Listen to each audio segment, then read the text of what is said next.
Good day to our tremendous leadership fans. Today is one of my favorite days.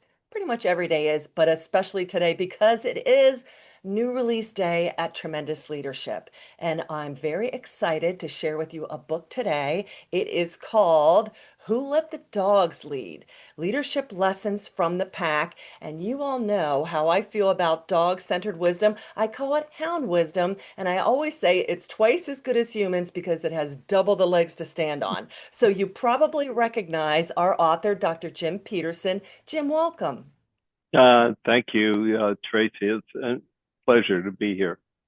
Thank you. And for those of you that recognize Jim, you're like, doesn't he look familiar? He does. Jim just released another book with us called The Facts Don't Matter: How to Stay Sane When Truth Feels Optional. And now his second book, Who Let the Dog Lead, is just about to release if you're watching this. So, Jim, what is driving this burst of creativity? And do these two books connect in any way, shape, or form? Well, the creativity really occurred almost like 9 years ago with The Facts Don't Matter. And um, I was a fledgling author back then, and I took way too long to write that manuscript. So I didn't finish it. I put it aside, thinking that I would get back to it. And that really had to do, a few of my books are, number one, recommended by other people that I write them, and two, they have to do with life and how we can live a better life, and that's one of those. The current book, uh, "Who Let the Dogs Lead," was really inspired by my career, that I've spent most of my time in leadership. And um, I wrote the manuscript about 3 or 4 years ago, but I wasn't satisfied how it turned out.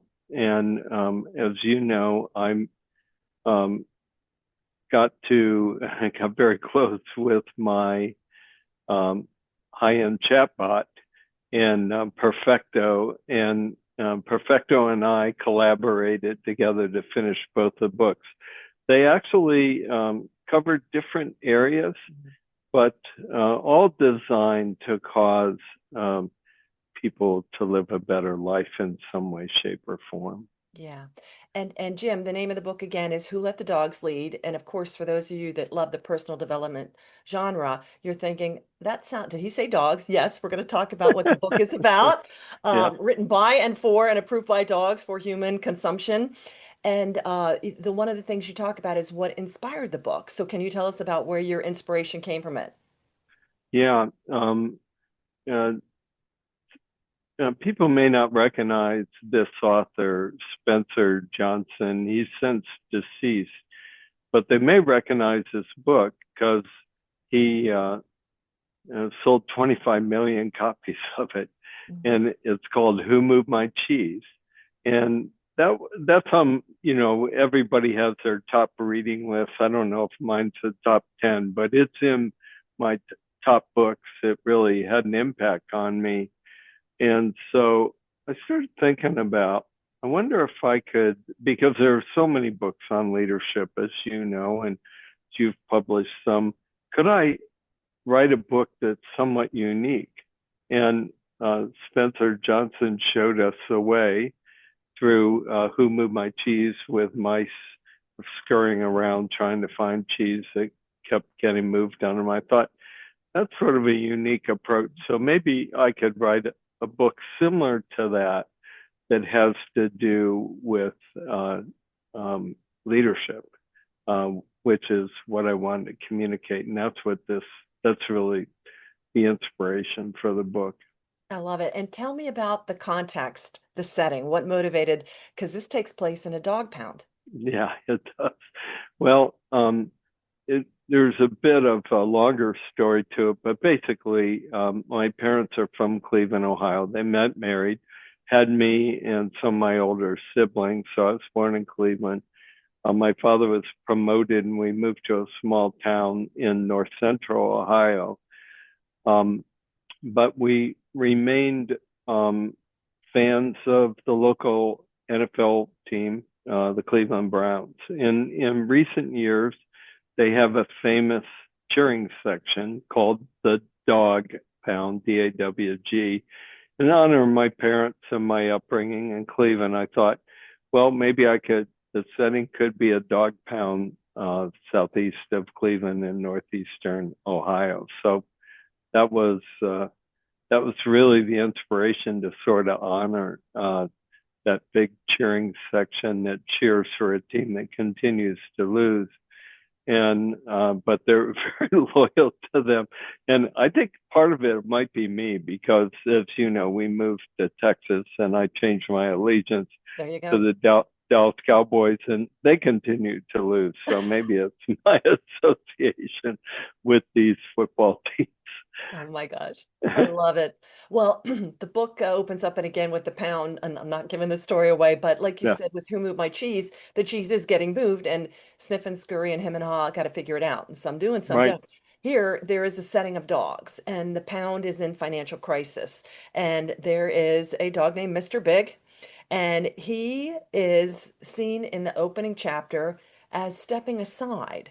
And it's a really pivotal moment. And we've all been there when our icon, our beloved leader admits he's not the right one to maybe deal with the situation. Have you seen leaders struggle with knowing what it is to pass the leash?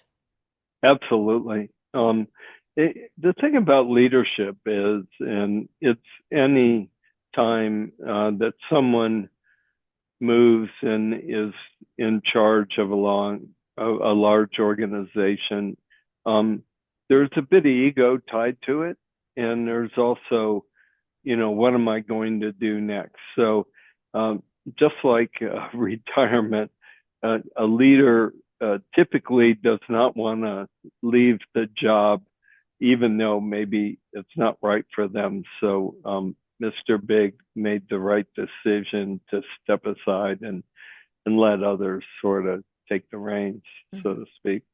It is, and I just love that it's a parable. And you have numerous dogs in the pack that Mm-hmm. each represent distinct leadership traits, like each of us do, and what we Right. teach together, you know?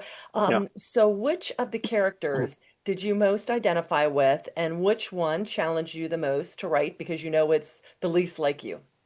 Yeah, I would say that first of all, that's a great question because I never really thought about my leadership styles when I was writing the book. I was thinking about people who I observed, and so my leadership styles, like most leaders who have been in leadership a long time, have evolved. Hmm. And I would say in the beginning, I as a young, very young person, I decided I wanted to be in leadership. But the style actually that caused me to want to be a leader is not a very good style, in my opinion, today, and that's the autocratic style.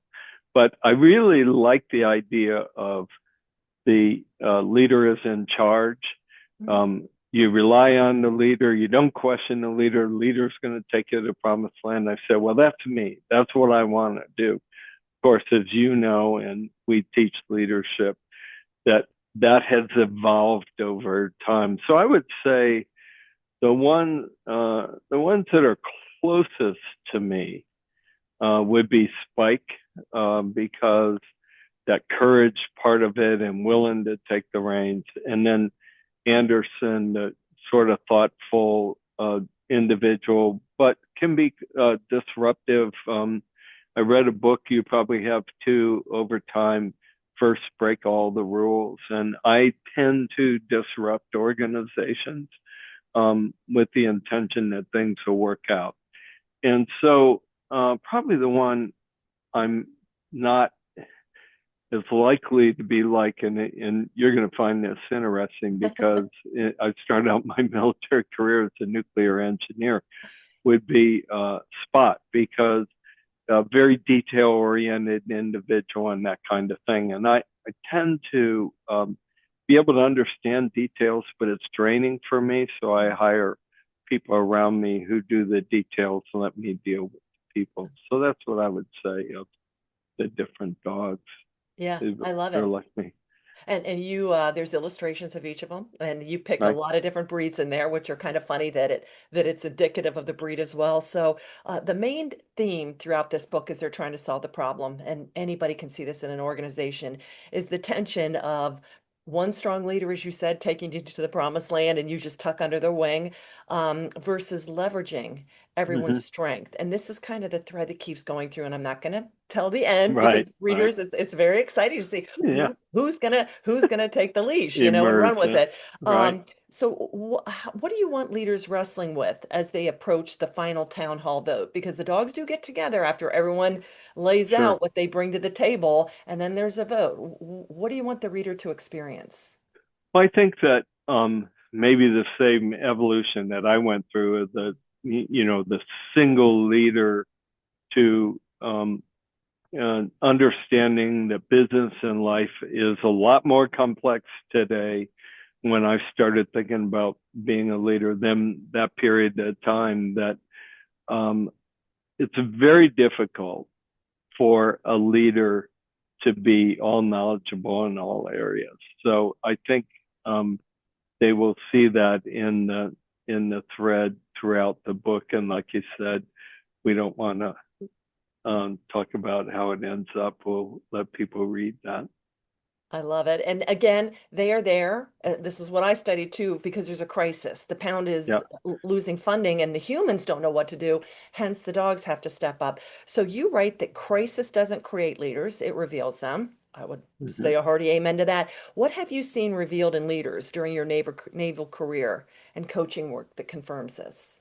Well, I think that um, some of the best leaders are some of the quietest and the ones who really are pensive and think about things. And I'll go back to that the nuclear engineering part of my life, that I was surrounded by individuals who are extremely knowledgeable, very smart, and very good at figuring things out. But they they aren't as personable as, say, maybe a sales personality. They tend to be more pensive. And so it's easy to overlook those individuals who can lead you out of that crisis. And we we have to be understanding that um, leadership comes in different forms, Mhm. and um, the truly great leaders take that into account. Absolutely. And speaking of that, one of your characters, Smythe, is a Yorkshire Terrier. We know about them. And Smythe proves that leadership isn't about size or volume. So why do you think we still default to choosing the loudest or most dominant personalities as leaders? For all we talk about this, we still go to that. But I love that you said that. Look at the quiet and the pensive and the reflective. Yeah, well, let's go back to school. The individuals who tend to be more popular are the more boisterous individuals.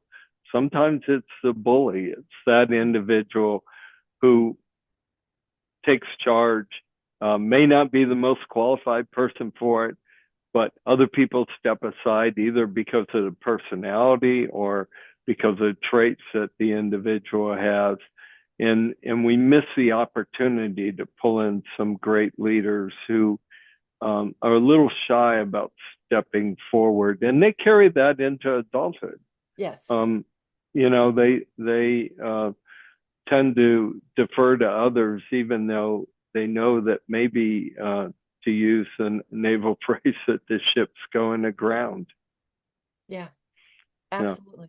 Yeah. And Jim, again, the book, the whole theme and the tension over and over is that no single leader has every trait needed. And Mm-hmm. I like you, I'm so excited that this is really people are finally starting to grasp this. So, how should organizations apply this? And do you think the era of the solo CEO is over? Um, well, let's deal with the second question first. The I don't think it's over, but I think it's changed. Yes. Where, remember, I said that autocratic leader, and that kind of approach.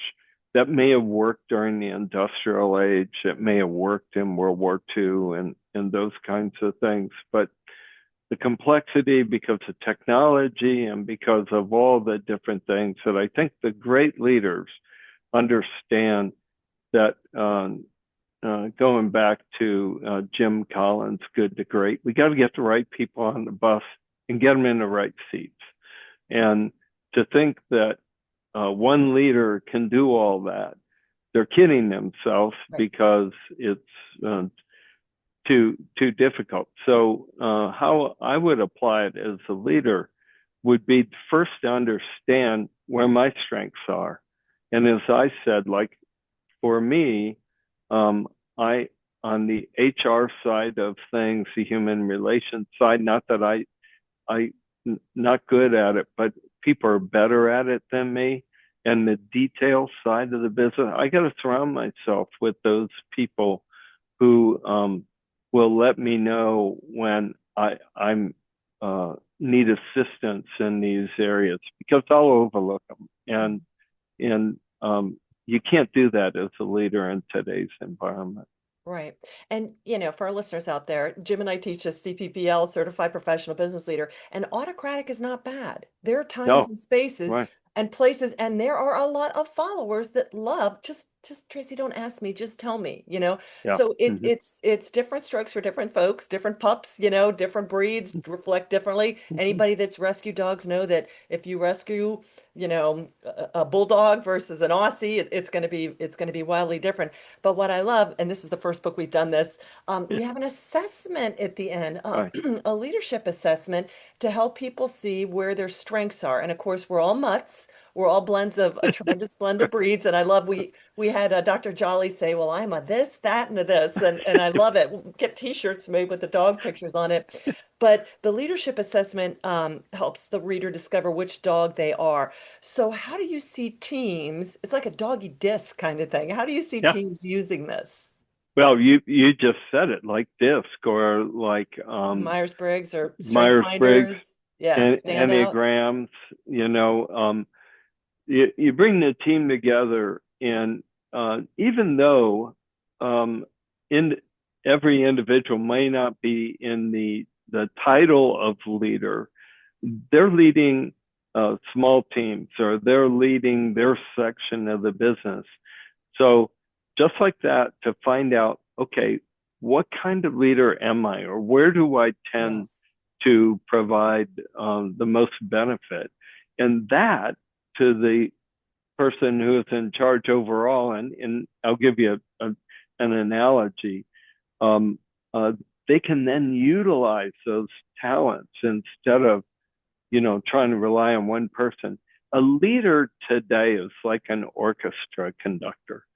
So the top leader is trying to get everybody playing their appropriate instrument Mhm. and to make great music. And so they bring those together. Whereas in the past, the leaders sort of thought they had to play all the instruments, Yeah. and it's just not possible in today's environment. I love it. Yeah. And again, for our readers, the assessment is in the back of the book. So you Mm. can take it right there and compare notes and all that stuff. You don't have to go to a separate place. And we're thinking about workbooks and all that other stuff, but very excited about it. So, Jim, you talked about the books you've written on The Facts Don't Matter is Navigating Difficult Conversations. This book is really on collaborative leadership and solving a crisis. What is the leadership gap that you're most passionate about closing? I think it is to affect people's lives. And I think in all that, as I think about what I want to write about, I reflect on, what will be our legacy. And particularly as we get older, we start thinking about, what is going to be my thumbprint on society? How many lives will I have affected by what I do? And so, as you know, Tracy, the written word is a way to pass wisdom through generations. And so that we read some books that have been around 1,000 years Mhm. today, Mhm. and uh, I think by writing, I can communicate some of the things that I've learned along the way because we're in a civilization where wisdom is passed from generation to generation. So those next generations are that much better off, and they can start out in the written word, then can be carried through 2, 3 generations more. Mhm. More than that, Jim. I'm quite certain of it. So, what is next for you? Are we going to get a third book soon? Well, I I get inspired to write a book when people come to me and say, "Hey, you know something that we all need to know," and so that would be the Yes. next one if somebody said that to me.